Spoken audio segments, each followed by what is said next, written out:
I married the moon. White, glowy bride flutters from the black, like a covert conundrum splashing an invisible barge.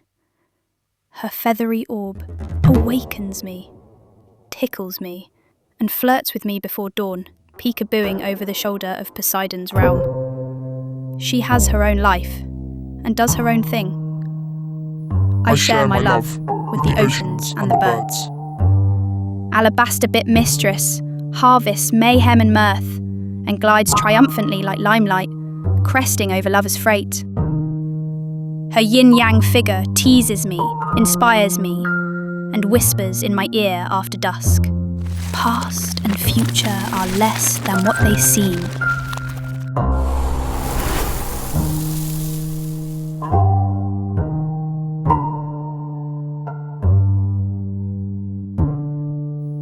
I share my love with the oceans and the birds.